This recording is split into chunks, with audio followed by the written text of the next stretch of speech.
सुखविंदर सिंह सुक्खू की पत्नी चुनाव लड़ने की तैयारी कर रही हैं। जी हां, कमलेश ठाकुर देहरा से चुनाव लड़ेंगे। न्यूज 18 की खबर पर एक बार फिर से मोहर लगी है। गौरतलब है कि 25 पंचायतों को लोगों ने मिलकर एक साथ इस बात का निर्णय लिया कि मुख्यमंत्री सुखविंदर सिंह सुक्खू की पत्नी को चुनाव लड़ना चाहिए और देहरा में होने वाले उपचुनावों को लेकर कमलेश ठाकुर का नाम आगे चल रहा था। और अब खबर निकल कर आई है जहां विधानसभा के उपचुनावों में कमलेश ठाकुर, जो कि मुख्यमंत्री सुखविंदर सिंह सुक्खू की धर्मपत्नी है, वो चुनाव लड़ेंगी। साथ ही साथ आपको ये बता दें कि कमलेश ठाकुर देहरा से ही आती हैं। उनका मायका देहरा में है, लेकिन शादी नादौन में हुई, जहां से मुख्यमंत्री सुखविंदर सिंह सुक्खू ताल्लुक रखते हैं। ऐसे में कहीं ना कहीं माना यह जा रहा है कि देहरा की बेटी जब चुनाव लड़ेंगी तो इसका असर जरूर पड़ेगा। और होशियार सिंह से जनता त्रस्त हो चुकी है, उनकी सच्चाई जान चुकी है, ये कहना है कांग्रेस के नेताओं का। इसीलिए ये सही समय है कि विधानसभा के उपचुनावों में कमलेश ठाकुर को उतारा जाए मैदान में और एक कड़ी चुनौती के तौर पर उन्हें पेश किया जाए देहरा से। तो बड़ी खबर निकल कर आ रही है जहां कमलेश ठाकुर मुख्यमंत्री सुखविंदर सिंह सुक्खू की धर्मपत्नी देहरा से अब विधानसभा का उपचुनाव लड़ेंगे। 10 तारीख को मतदान, 13 तारीख को मतगणना होनी है। बड़ी खबर बता रहे हिमाचल प्रदेश के राजनीतिक घटनाक्रम में ये एक बड़ी खबर है, बड़ी हलचल, जहां देहरा से मुख्यमंत्री सुखविंदर सिंह सुक्खू की धर्मपत्नी कमलेश ठाकुर अब चुनाव लड़ने जा रही हैं।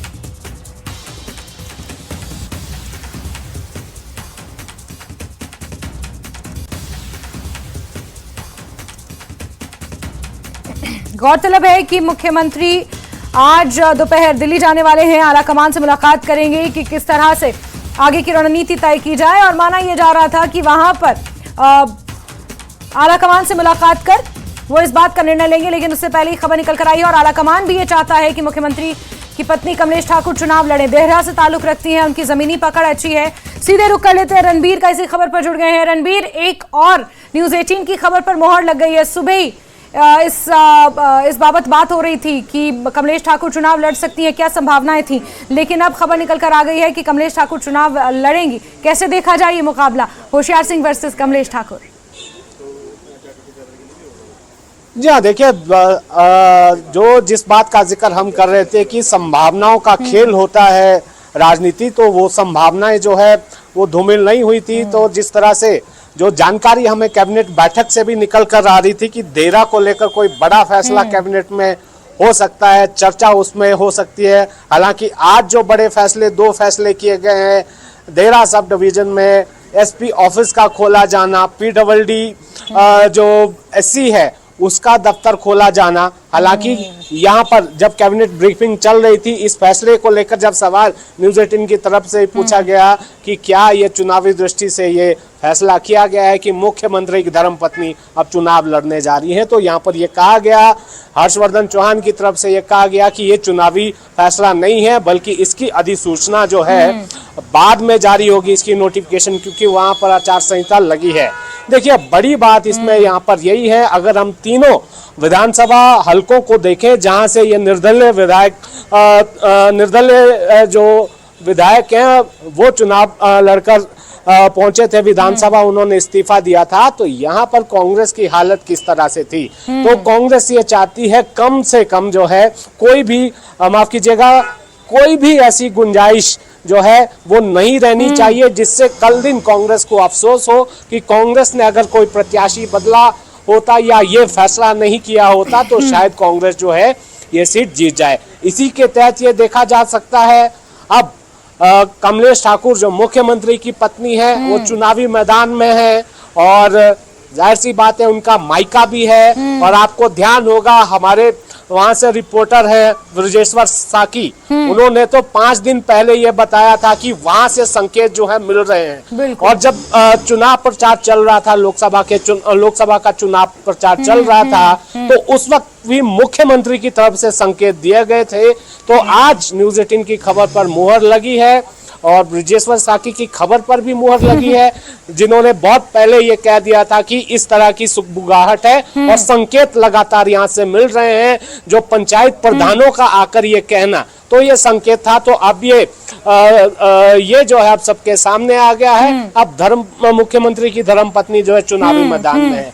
अगर चुनावी जीत की बात करें तो देखिए, वहां पर अब आप ये मानकर चले कि वहां पर मुख्यमंत्री ही मैदान में है, तो जाहिर सी बात है जो विरोधी पक्ष है, अब विरोधी दल के रूप में सिर्फ भाजपा है।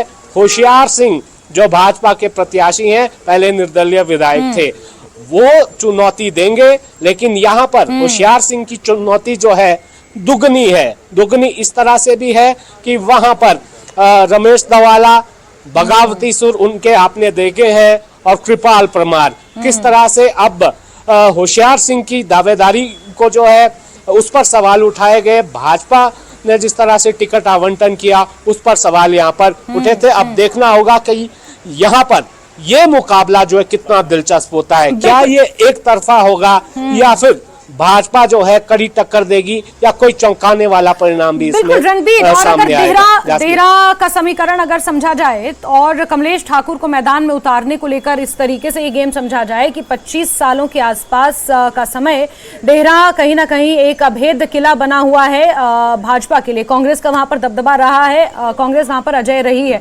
25 सालों से। मुख्यमंत्री सुखविंदर सिंह सुक्खू का एक फैक्टर, और जो लाहौल स्पीति में एक एक्सपेरिमेंट हुआ, अनुराधा राणा महिला कैंडिडेट को चुनावी मैदान में उतारा, वो भी सफल रहा।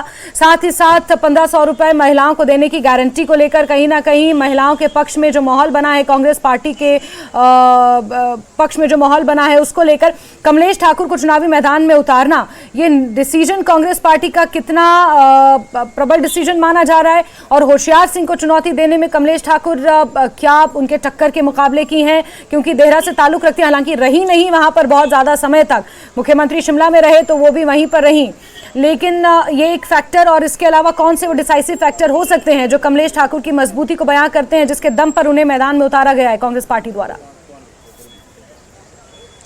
जास्मिन, आपने गिनवा दिया है कि वो कौन कौन से फैक्टर हैं जो कमलेश ठाकुर के साथ जाते हैं, तो जाहिर सी बात है इसका फायदा मिलेगा। आपने लोकसभा चुनावों में देखा होगा और आपने उपचुनावों में देखा होगा कि जो महिला हैं वो डिसाइसिव फैक्टर है।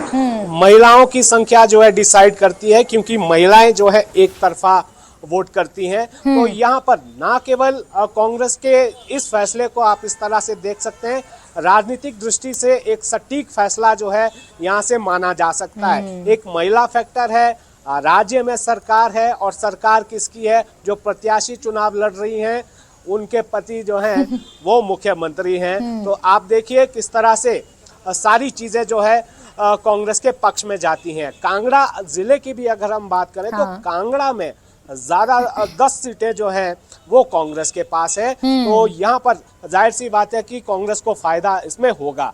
और शुरुआती तौर पर अगर हम देखें, जब इन चुनावों का ऐलान हुआ था, उपचुनावों का, तो जिस तरह से 2 टिकट कांग्रेस ने दिए तो दोनों पूर्व प्रत्याशी थे, हरदीप सिंह बाबा और नालागढ़ से, और हमीरपुर से पुष्पेंद्र, डॉक्टर पुष्पेंद्र वर्मा। तो ऐसा लग रहा था कि शुरुआती दौर में कि शायद देहरा में भी कांग्रेस उसी तरफ जाएगी, लेकिन मुख्यमंत्री से जब ये पूछा गया, जो जानकारी हम तक है, जो पहले जो सूत्रों के हवाले से भी जानकारी लगातार निकल कर आ रही थी, तो मुख्यमंत्री जो है मंथन कर रहे थे कि क्या बिल्कुल बिल्कुल रणबीर, बहुत सारे फैक्टर्स हैं इसके पीछे का, बहुत बड़ा बैकग्राउंड है रणबीर, और ये देखना महत्वपूर्ण रहेगा अब क्या प्रतिक्रिया आएगी, और अब होशियार सिंह के लिए कितनी बड़ी चुनौती रहेगी कमलेश ठाकुर, ये देखना महत्वपूर्ण रहेगा। रणबीर, आप नजर बना के रखें। बहुत शुक्रिया हमारे साथ जुड़ने के लिए। और इसी के साथ